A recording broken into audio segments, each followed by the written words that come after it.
আসসালামু আলাইকুম ওয়া রাহমাতুল্লাহ। প্রিয় দর্শক, আমরা সবাই জান্নাতে যেতে চাই, কিন্তু জান্নাতে যাওয়ার জন্য যে আমলগুলো আমাদের করা প্রয়োজন সেগুলো কি আদৌ আমরা করছি?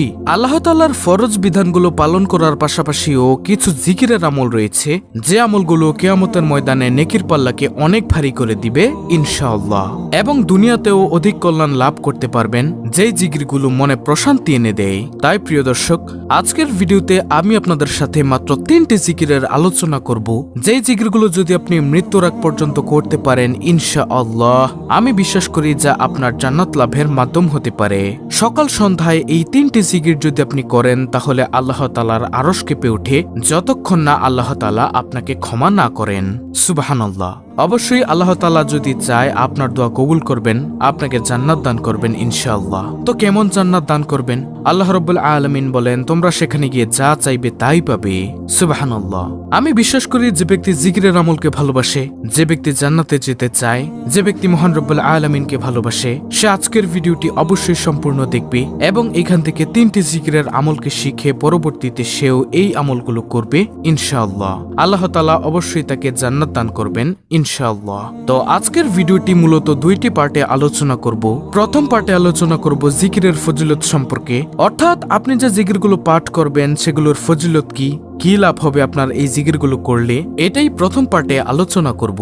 এবং দ্বিতীয় পার্টে আলোচনা করব কোন সেই 3টি জিকির যেগুলো পাঠ করলে আপনি এই ফজিলতগুলো পাবেন। দ্বিতীয় পার্টে সেই জিকিরগুলো নিয়ে আলোচনা করব ইনশাআল্লাহ। তাহলে চলুন সর্বপ্রথমে আলোচনা করা যাক জিকিরের ফজিলত সম্পর্কে।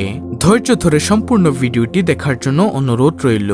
হযরত আব্দুল্লাহ ইবনে বশর রাদিয়াল্লাহু তাআলা আনহু বলেন, এক লোক নবীজি সাল্লাল্লাহু আলাইহি ওয়াসাল্লামকে বলল, আমার জন্য ইসলামের শরীয়তের বিষয়াদি অতিরিক্ত হয়ে গেছে, সুতরাং আমাকে এমন একটি বিষয় জানান যা আমি মজবুতভাবে আমল করতে পারি। তখন নবীজি সাল্লাল্লাহু আলাইহি ওয়াসাল্লাম বললেন, সর্বদা তোমার জিহ্বা যেন আল্লাহ তাআলার জিকিরের দ্বারা সিক্ত থাকে। সুবহানাল্লাহ। অর্থাৎ নবীজি সাল্লাল্লাহু আলাইহি ওয়াসাল্লাম লোকটিকে সর্বদা আল্লাহ তাআলার জিকিরের আমলের কথা বললেন। তুমি সদা সর্বদা আল্লাহর জিকির করবে। আবু সাঈদ আল খুদরি রাদিয়াল্লাহু তাআলা আনহু বলেন, নবীজি সাল্লাল্লাহু আলাইহি ওয়াসাল্লামকে প্রশ্ন করা হলো, কিয়ামতের দিন আল্লাহ তাআলার নিকট বান্দাদের মধ্য থেকে কার মর্যাদা সর্বোত্তম হবে? তখন নবীজি বলেন, আল্লাহ তাআলার অধিক পরিমাণে জিকিরকারীগণ। সুবহানাল্লাহ। দেখুন প্রিয় দর্শক, আমরা যখন একটি গুনাহ করি আমাদের কলবের মধ্যে একটি দাগ বসে। এই গুনাহ করার কারণে, অসংখ্য দাগ হওয়ার কারণে কল্পটা কলুষিত হয়ে যায়, ময়লা হয়ে যায়। এই কল্প নষ্ট হয়ে গেলে আমাদের আর নেক কাজ, ভালো কাজ, আল্লাহ তাআলার হুকুম, নবীজি সাল্লাল্লাহু আলাইহি ওয়াসাল্লামকে মেনে চলা আমাদের জন্য কঠিন হয়ে যায়। এই কলবের দাগ দূর করার জন্য হাদিসে এসেছে একমাত্র মাধ্যম হলো জিকির করা। যে ব্যক্তি বেশি বেশি জিকির করবে তার কল্প থেকে এই ময়লা ধুয়ে মুছে সাফ হয়ে পরিষ্কার হয়ে যাবে। তখন তার নেক কাজ, ভালো কাজ করতে শুধু মনে চাইবে। আর যত বেশি নেক কাজ, ভালো কাজ করবেন তত বেশি সওয়াব। আর যত বেশি সওয়াব অর্জন করতে পারবেন আল্লাহ তাআলার রহমতে ইনশাআল্লাহ জান্নাত লাভ করতে পারবেন। সুবহানাল্লাহ। প্রিয় দর্শক, এই হাদিসে নবী করিম সাল্লাল্লাহু আলাইহি ওয়াসাল্লাম আল্লাহ তাআলার জিকিরের 5টি ফায়দা ও শ্রেষ্ঠত্বের কথা বলেছেন। সেগুলো হলো, নম্বর 1, জিকির হলো সর্বোত্তম আমল। নম্বর 2, জিকির আল্লাহ তাআলার কাছে সবচেয়ে পবিত্র আমল। নম্বর 3, রব্বুল আলামিনের জিকিরের ফলে সম্মান বৃদ্ধি পায়। নম্বর 4, জিকির করা স্বর্ণরৌপ্য দান করার চাইতেও উত্তম। নম্বর 5, জিকির করা জিহাদে শহীদ হওয়ার চেয়েও ভালো। সুবহানাল্লাহ, সুবহানাল্লাহ। এই 5টি ফায়দা ও শ্রেষ্ঠতার কথা নবীজি সাল্লাল্লাহু আলাইহি ওয়াসাল্লাম হাদিসের মধ্যে বলেছেন। এই হাদিসের শেষে হযরত মুয়াজ ইবনে জাবাল রাদিয়াল্লাহু তাআলা আনহু বলেন, আল্লাহ তাআলার শাস্তি থেকে মুক্তির জন্য আল্লাহ তাআলার জিকিরের তুলনায় অগ্রগণ্য কোনো জিনিস নেই। অর্থাৎ যে যত জিকির করবে সে তত বেশি আল্লাহ তাআলার আযাব গজব থেকে দূরে থাকবে। সুবহানাল্লাহ। কিয়ামতের দিন অধিক জিকিরকারীগণ সবার আগে আগে জান্নাতে অগ্রসর হয়ে যাবে। জিকিরের ব্যাপারে সবচেয়ে সুন্দর একটি হাদিস হলো আবু হুরায়রা রাদিয়াল্লাহু তাআলা আনহু, তিনি বলেন, আল্লাহ তাআলার একদল ফেরেশতা আছে যারা আল্লাহ তাআলার জিকিরেরত লোকদের খুঁজে খুঁজে পথে পথে ঘুরে বেড়ান। এই ফেরেশতারা যখন তারা কোথাও আল্লাহ তাআলার জিকিরেরত লোকদেরকে দেখতে পান তখন ফেরেশতারা পরস্পরকে ডাক দিয়ে বলেন, তোমরা আপন আপন কাজ করার জন্য এগিয়ে আসো। তখন তারা তাদের ডানাগুলো দিয়ে সেই লোকদেরকে ঢেকে ফেলে নিকটবর্তী আকাশ পর্যন্ত। সুবহানাল্লাহ। তখন আল্লাহ তাআলা ওই ফেরেশতাদেরকে জিজ্ঞাসা করেন, আমার বান্দারা কি বলছে? তখন তারা বলেন, তারা আপনার পবিত্রতা বর্ণনা করছে। তারা আপনার শ্রেষ্ঠত্বের ঘোষণা দিচ্ছে, তারা আপনার গুণগান করছে এবং তারা আপনার মহত্ব প্রকাশ করছে। তখন আল্লাহ তাআলা জিজ্ঞাসা করবেন ফেরেশতাদেরকে, তারা কি আমাকে দেখেছে? তখন ফেরেশতারা বলবে, হে আমার প্রতিপালক, আপনার শপথ, তারা আপনাকে দেখেনি। তখন আল্লাহ তাআলা বলবেন, আচ্ছা তবে যদি তারা আমাকে দেখত? তারা বলবে, অর্থাৎ ফেরেশতারা বলবে, যদি তারা আপনাকে দেখতে পেত তারা আরো অধিক পরিমাণে আপনার ইবাদত করত, আরো অধিক পরিমাণে আপনার মহত্ব ঘোষণা করত, আরো অধিক পরিমাণে আপনার পবিত্রতা বর্ণনা করত। তখন আল্লাহ তাআলা বলবেন, তারা আমার কাছে কি চায়? তখন ফেরেশতারা বলবে, আপনার কাছে জান্নাত চায়। আল্লাহ তাআলা জিজ্ঞাসা করবেন, তারা কি জান্নাত দেখেছে? ফেরেশতারা বলবেন, আপনার সত্তার কসম হে রব, তারা তা দেখেনি। আল্লাহ তাআলা আবার ফেরেশতাদেরকে জিজ্ঞাসা করবেন, যদি তারা তা দেখত তবে কি করত? তখন উত্তরে ফেরেশতারা বলবেন, যদি তারা তা দেখত তাহলে তারা জান্নাতের আরো অধিক লোভ করত, আরো বেশি চাইতো এবং এর জন্য আরো বেশি বেশি আকৃষ্ট হতো।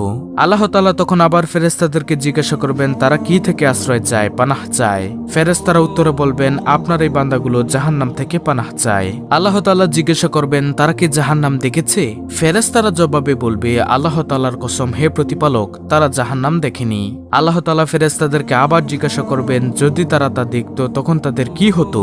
ফেরেশতারা বলবে, যদি তারা তা দেখত তাহলে তা থেকে দ্রুত পালিয়ে যেত এবং একে অত্যন্ত বেশি ভয় করত। তখন আল্লাহ তাআলা বলবেন, আমি তোমাদেরকে সাক্ষী রাখছি হে ফেরেশতারা, তোমরা সাক্ষী থাকো, আমি তাদেরকে ক্ষমা করে দিলাম। সুবহানাল্লাহ। এই জিকির করার কত যে ফজিলত। তখন ফেরেশতাদের একজন বলবেন, তাদের মধ্যে অমুক ব্যক্তি আছে, সে তাদের অন্তর্ভুক্ত নয়, বরং সে অন্য কোনো প্রয়োজনে এখানে এসেছে। আল্লাহ তাআলা বলবেন, তারা এমনই উপনিবেশকারী যাদের মজলিসে বিমুখ হয় না। সুতরাং যারা কোনো মজলিসে আসে না বরং অন্য কাজে আসে এবং মজলিসের আশেপাশে, তাদেরকেও আল্লাহ তাআলা ক্ষমা করে দিবেন। সুবহানাল্লাহ। সুতরাং যারা মসজিদে এসে দাঁড়িয়ে থাকেন, মাহফিলে এসে দাঁড়িয়ে থাকেন, এই ইসলামিক ভিডিও দেখার সময় ধৈর্য হারিয়ে ফেলেন, সম্পূর্ণ দেখেন না, তাদের উচিত যে কোনোভাবে সম্পূর্ণ ভিডিওটি দেখার এবং আমল শিখে আমলগুলো করার। মসজিদে গিয়ে সুন্দরভাবে বসা, মাহফিলে গিয়ে সুন্দরভাবে বসে আল্লাহ তাআলার দ্বীনি কথাগুলো শোনা, তাহলে আল্লাহ তাআলা ক্ষমা করে দিবেন। সুবহানাল্লাহ। তো প্রিয় দর্শক, এতক্ষণ শুনলেন জিকিরের ফজিলত। জিকিরের আরো অনেক ফজিলত রয়েছে যা বলে শেষ করা যাবে না, এজন্য আমরা বেশি বেশি জিকিরের আমল করব। এখন আলোচনা করব কোন সেই তিনটি জিকির, সেই জিকির সম্পর্কে। সর্বপ্রথম জিকিরটি হলো আবু হুরায়রা রাদিয়াল্লাহু তাআলা আনহু, তিনি বলেন, নবীজি সাল্লাল্লাহু আলাইহি ওয়াসাল্লাম বলেছেন, যে বান্দা ঈমানের সাথে লা ইলাহা ইল্লাল্লাহ বলবে, তার জন্য আকাশের সকল দরজাগুলো খুলে দেওয়া হয়, ফলে উক্ত কালেমা আরশে আজিম পর্যন্ত পৌঁছে যায়। সুবহানাল্লাহ। আর লা ইলাহা ইল্লাল্লাহ এমন একটি জিকির যা সব সময় করা যায়, ঠোঁট নাড়াচাড়া ছাড়া পড়া যায়। তাই মানুষের সামনে বসে থাকলেও এই জিকিরটি করা যায়। আল্লাহ তাআলাকে খুশি করার জন্য পড়বেন, তাহলে আসমানের সকল দরজা আপনার জন্য খুলে যাবে। সুবহানাল্লাহ। তাই সর্বদা আমরা লা ইলাহা ইল্লাল্লাহ জিকিরটি সব সময় করব ইনশাআল্লাহ।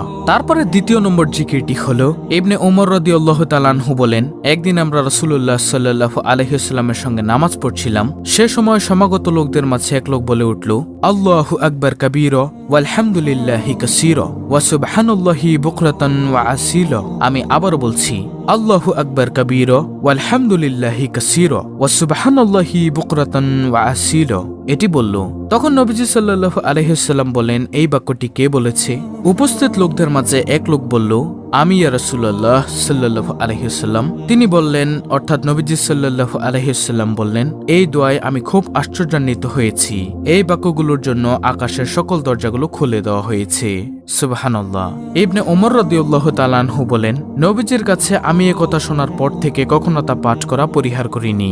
আর তা হলো, আল্লাহু আকবার কাবীরা ওয়ালহামদুলিল্লাহি কাসীরা ওয়া সুবহানাল্লাহি বুকরাতান ওয়া আসীলা। প্রিয় দর্শক, এই জিকিরটি, এই তাসবিহটি, এই দোয়াটি আমরা দ্বিতীয় নম্বরে যেটা বললাম, সেটা আমরা প্রত্যেক নামাজের পর পাঠ করব ইনশাআল্লাহ। তারপরে তৃতীয় নম্বর জিকিরটি হলো এমন একটি জিকির, যে জিকির করলে আপনার দুনিয়ার সকল নেক মাকসাদ পূরণ হবে, অভাব দূর হবে, গায়বী রিজিক আসবে, আর সেটি হলো ইস্তেগফার। আপনি ছোট্ট এই ইস্তেগফারটি সব সময় পড়বেন, আস্তাগফিরুল্লাহ। এটি দিনে কমপক্ষে 100 বার পাঠ করবেন, এছাড়াও যত বেশি পড়তে পারেন। তো প্রিয় দর্শক, এই 3টি জিকির যদি আপনার সব সময় করতে পারেন, ইনশাআল্লাহ দুনিয়াতে অনেক সওয়াবের ভাগীদার হতে পারবেন এবং পরকালেও আল্লাহ তাআলার দয়া ও রহমত পেয়ে জান্নাতে যেতে পারবেন ইনশাআল্লাহ। তো এই ছিল আমাদের আজকের ভিডিও, অত্যন্ত গুরুত্বপূর্ণ একটি ভিডিও। ভিডিওটি ভালো লাগলে অবশ্যই চ্যানেলটিকে সাবস্ক্রাইব করে পাশে থাকা বেল বাটন অল বাজিয়ে দিবেন, ভিডিওটিতে একটি লাইক দিবেন এবং কমেন্টে আমিন লিখবেন এবং অন্য মুসলিম ভাই বোনদের কাছে ভিডিওটি শেয়ার করে দিবেন যেন তারাও দেখে শিখে আমলগুলো করতে পারে। আল্লাহ রাব্বুল আলামিন আমাদের সকলকে এই 3টি জিকির প্রতিনিয়ত পাঠ